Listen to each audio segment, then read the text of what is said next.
kind of bad. What's wrong? Nothing. I'm just tired. I don't have classes today, so I'm not gonna put on any makeup or anything. It's gonna be like a natural video, I guess. Hey, if you want, like, I guess I'll do like a challenge. Like, if you want to do a video without makeup, go ahead and do one. Cause let everyone see your hair in a ponytail, no makeup on, and a t-shirt. It was just a guy's t-shirt I got from JCPenney. There's a video where I show this off. I don't remember. It's like a rambling video. So today I thought I'd talk about like class, like college workload. First off, like I'm taking 18 hours. If you guys don't know what that is, it's like a normal lecture class would be 3 hours, like 3-hour credit. And you're probably thinking 3 hours, like I only have to go to class 3 hours. No, you have 3 hours a week of that class. Now some classes are not like that. Like I know my choir, it's only 1 credit, but I am in that class 3 hours a week. But because it's not a lecture and there's not much outside work, I don't think it really counts. Because there's like, only studying you have to do is go over music, and there's only like, what, like 3 or 4 out of class rehearsals. Not really, maybe not even that much. So really it's not like an outside class, unlike lecture classes where you do actually read. Like you get books where you have to read and you have to take notes in class, so that's why, you know, it's kind of different. And you do have like 2-hour classes, which I'm also taking like a voice class for 2 credits. And that actually is 2 hours a week. Because I have an hour Monday, hour Wednesday. And it's still reading, but it's not as much reading, and there's not as much outside work, I guess, but I still have to learn music for that class. I have to learn 3 pieces of music, read, and go to 3 performances outside of class.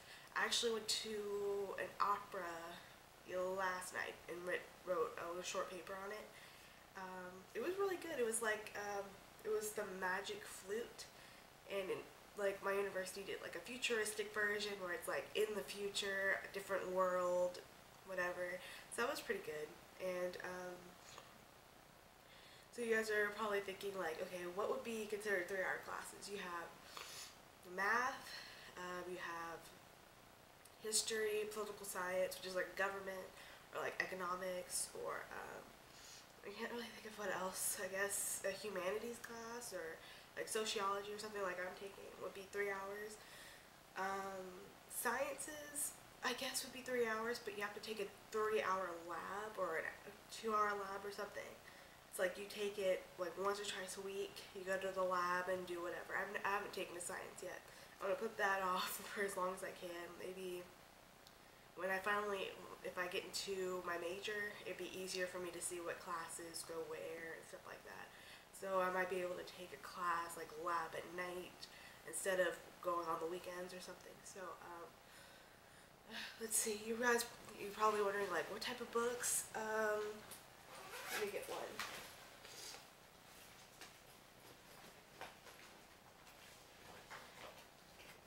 Okay, not all books are like this, but this in this binder is just my political science book, which is like pretty big, I guess. The pages are, there's a lot to read. Like the chapter I'm reading, which I really need to finish, is like 40 pages, 50, 60 maybe. No, I don't even know why I'm taking this whole binder. I don't need the whole binder. But that's just a political science book. Like for every test, it's 2 chapters plus online notes. And it's not printable online notes. I mean, you can print them, but it's like, it could be like 50 pages worth of notes, or 30, and you don't want to waste all that paper when you could just read it online, or in Word, a Word document. Some classes are not that bad when it comes to reading. Let me see if because some of the books might actually be interesting. Like this is one of my history books. This one has big print in it, so it's not that bad. The margins are very, very large. Like, look at that. That's like a huge margin right there. Big writing. a lot of pictures. I mean, this one's a lot easier to read than political science because this one, there's actually interesting things about like how technology grew and everything like that. But political science is like the government does this. This is what the government does. This is Congress. This is blah blah blah. So that's really boring. But this is actually kind of interesting because you do get to see like how people change. And also it came with another book for that class. It's like a writings book. I think it has like papers written by the people, like people at the time, or lectures that were written by people or something like that. Yeah, like writings people had and things that happened. Yeah, so it's like things people wrote. Let's see. I don't know what else. I mean, you're probably wondering how much work outside of class, because class is, okay, 3 hours a week. Let's say you're taking 15 credits. You're taking like 5 classes, 15 credits, 3 hours, 5 classes. So outside of class, you might actually be equally doing 3 hours of a class outside of actual lectures. But I mean, it's not really that bad. I mean, if you stay on track with the readings, it's not going to be that bad. Like, I know I've been putting off stuff till last minute because now that I'm on campus, I'm kind of lazy. But I put stuff off and it's not good. Like, now I have to read like most of the chapter I'm on in political science plus the next chapter this weekend, and that's going to waste away my weekend when I could have been doing it when I don't like wake up early before I go to class. Like just an hour before I have to wake up. Like I wake up at 9:30 to get to my 11 o'clock class. Then I could wake up at 8:30, get some work done. Then I can get ready at 9:30. So I'm like wasting time. But always keep a schedule. I stress that you get a planner. Like I stress that because I know it gets crazy. Like this stuff last semester, I would be writing like insane amounts last semester. Like, ugh. Like this is like a busy week. But I took less credits last semester. I only took 13. This time I'm taking 18. So I know it's a little more hectic, even though this is last week. And this week. It's like all this stuff going on, sociology, finite math, which is just, it's like a business math. I really don't need it, but I need an extra credit. Political science, history. I really need to start reading for history because I've not done that yet. Let's see. What type of classes colleges offer?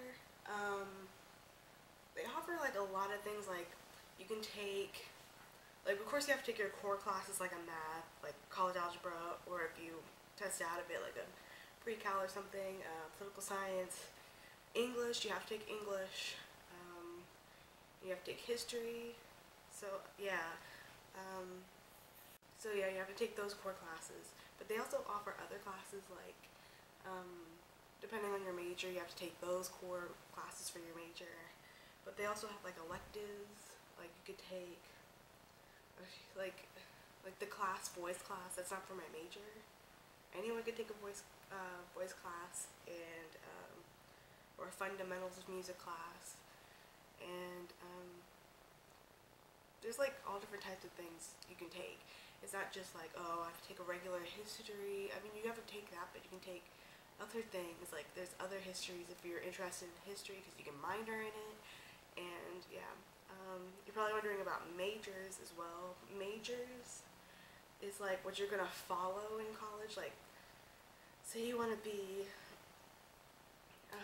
let's see, an architect. You have to be an architect major, which is like a lot of math and architecture classes, of course, but it's so much stuff. And if you want to go into like business or management, they have like business classes. You have to be a business major. It's pretty much the set plan that they have that you follow with these classes. Like a math major, you have to take the core classes, plus you have to take all the maths that major requires. and it's like a set plan. You take this before this before this. It's like an order, a set order that you go through. And minors they don't take as long as majors, and they may only take like a year or 2 years to like complete a major. Complete a minor. And like if you're like a political science major, you have to declare a minor, but it could be anything from like math, music, history. So you can do like whatever you want. It doesn't really matter. It doesn't take as much time as a major, and you get like to pick out different classes and whatever. Um, yeah, I don't really know what else to say. If you guys have any questions, you can leave them in the comments, because I don't know what else to say. Um, I hope you guys don't mind me just not doing anything with my hair or stuff like that, because I didn't feel like doing anything just for one video. So I hope you guys enjoyed this. If you have any questions, please leave them, because I know people are probably wondering about stuff like that. If you guys want to know about extracurricular activities, I guess. I'm not in any yet, but I know some stuff about them, I guess. Not that much, but yeah. Thanks for watching. Please subscribe, leave questions, comments, suggestions for new videos, and I'll see you guys later. Bye.